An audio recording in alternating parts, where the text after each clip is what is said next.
What is up, my Division 2 peeps, and welcome to the Build Junkies channel. Today we're going to do what I never said I would do. I know, calling myself out to be a liar, but we're going to discuss a meta build. Now, I will say that I get extremely sick and tired of the clickbait and all the other garbage that comes out of a lot of content creators about how their latest build is the new meta. Is this new piece that's coming out the new meta? Is this new gun that's coming out the new meta? Oh my God, I get so tired of hearing it. But one content creator released a video the other day about what meta truly is, and while I agreed with about 90% of what he said, I didn't always agree with how he said it. He's a little rough around the edges, if you get what I'm saying. But what he said was accurate and true. So I wanted to give my 2 cents on it, kind of show you what we're talking about as far as builds go, and get into it for a second. So here it is. What does meta stand for? And I believe it stands for the most effective technique available. So that being said, he was 100% correct in his assessment. DPS is the meta. And really, if you're talking about an overall meta for the entire game of the Division 2, we're not talking Division 1, we're not talking any other game, we're strictly talking Division 2, there are realistically 3 meta builds, okay? One of the ones is the one I'm running in the video in the background. Another one is the classic 3-piece Providence, contractor's gloves, fox prayer knee pads, and either the coyote mask or a piece of Fenris. And then the other one is the one that came out not long after, which was the one-shot raid build revolving around the Dodge City holster and the Regulus pistol. Now those are the 3 primary meta builds within the Division 2. So when he says there are 3 builds in the Division 2 that are meta, he is technically correct. There is no such thing as the meta skill build. There's no such thing as the meta tank build. As far as the quickest way to move through content effectively, put down your enemies, and have the most survivability, the high DPS builds are what it is. Now, one of the things that he got into in this conversation was that I like I said, I agree with him, but the way he said it was very rough. And that is, if you don't think that these are the meta builds, you're wrong. Mathematically, they are. And if you say that there's no way that you can run an all red build through a legendary content without having some armor on there or something else, then there's no way that that's a meta build, and that's also wrong. There's actually a video of one of my builds that I did. I believe it's the Negotiators build, where I ran all the way through start to finish on DUA with one Negotiators build. So to say that you can't do it is completely false. It really falls back to the player. Now, he laid it on very rough. If you, maybe this isn't the game for you, if you can't get your act together kind of thing, then, don't come crying to me and telling me that I'm wrong. You're not right. I'm not wrong. Blah, blah, blah, blah, blah. Look, some people are naturally good at run and gun scenarios. It's taken me a long time to improve my gameplay with run and gun. I'm still not what I would consider to be elite at it, but I consider myself to be good enough to hold my own. I mean, I'm good enough to run a DPS build all the way through a legendary, so that says something. And I can go out just like you're seeing in the gameplay footage in the background and do solo heroic stuff with a all red DPS build and make my way through it. Now, am I going to die? Yeah. That's one of the reasons why the revive hive's there, to give me that second chance. It really just comes down to, am I playing smart or am I playing stupid? And when I say stupid, folks, don't take offense to that.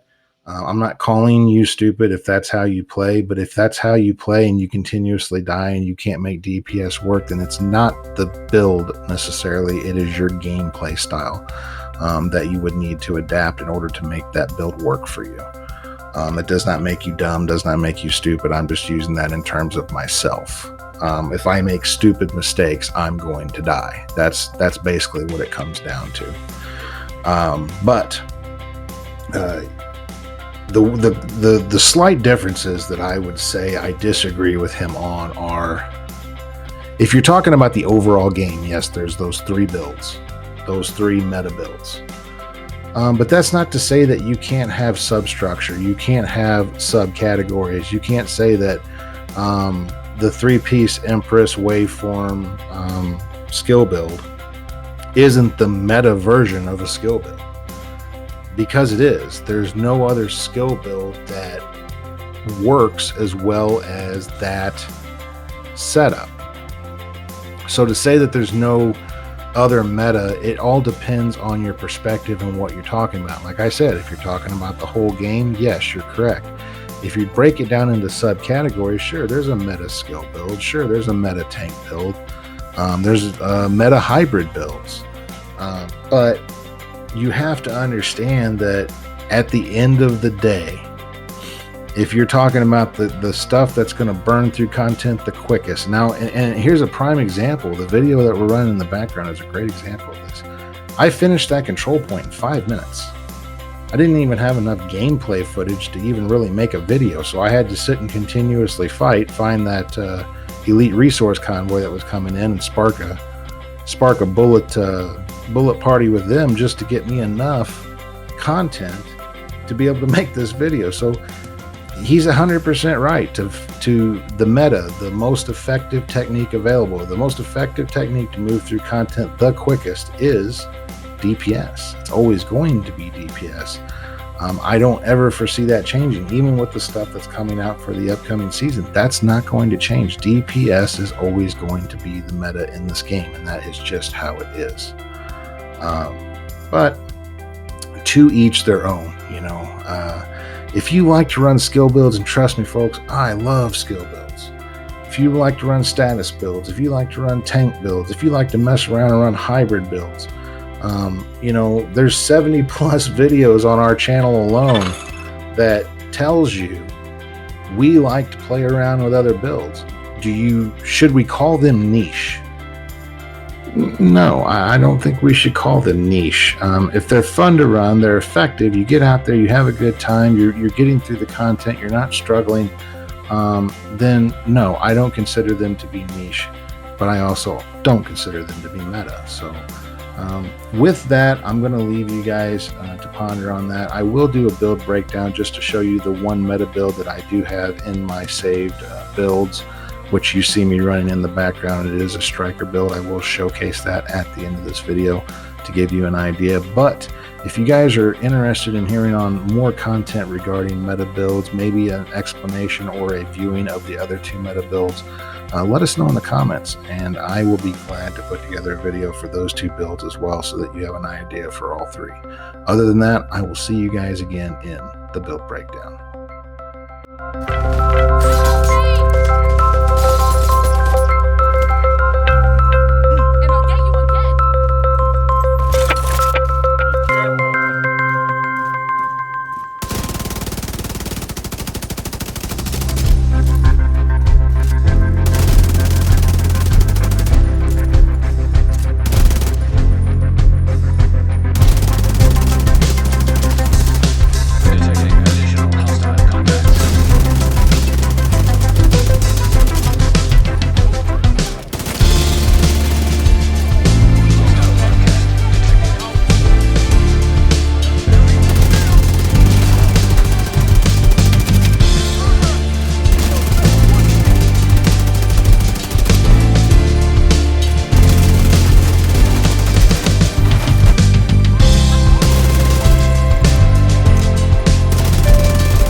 Welcome back, everybody. Hope you guys enjoyed that gameplay footage, and let's dive into this one of 3 meta builds.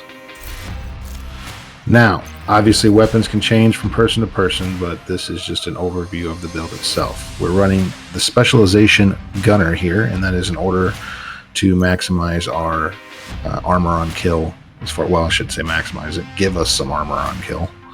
The guns that I choose to run on this are the Apartment SMG with perfectly measured and the Carbine 7 with regular measured on it.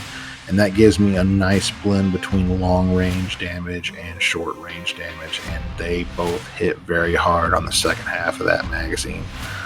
So it allows me to stack quickly on the first half and put them down quickly on the back half. Now the Busy Little Bee is sitting in the pistol slot.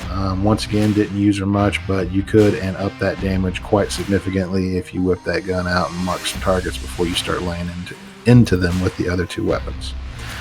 The mask is up next. Going to be the Coyotes mask. We're running this with a crit hit chance mod on it. And I am not going to get into the talent on the Coyotes. Most of you guys know that by now.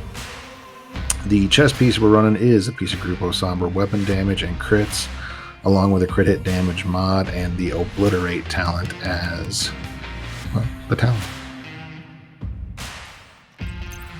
First piece of striker is going to be the holster. She's rocking weapon. Oh my god, I can't talk today. Weapon damage on the core with crit hit damage on the secondary. Shaking my head. Knee pads. Weapon damage on the core, crit hit chance on the secondary. Third piece of striker is going to be the gloves. Weapon damage on the core, crit hit damage on the secondary. And the fourth and final piece of striker is going to be the backpack. Weapon damage on the core, crit hit damage on the secondary with a crit hit damage mod. Now the skills that we were running today are the Crusader Shield and the Revive Hive. And that shield is for you to peek around corners and just be able to sustain some small bursts of damage. That's what it's there for. And hell, we all know what the Reviver Hive is there for when you do something not exactly smart and you get yourself wiped. So we'll take a look at the general stats.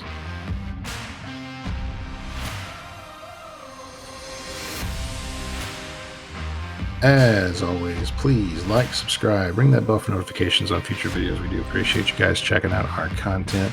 Feel free to stop by any of our other forms of social media. Links for those will be in the description below. Hope you guys are having a safe and wonderful day. And we will see you guys again in the next video.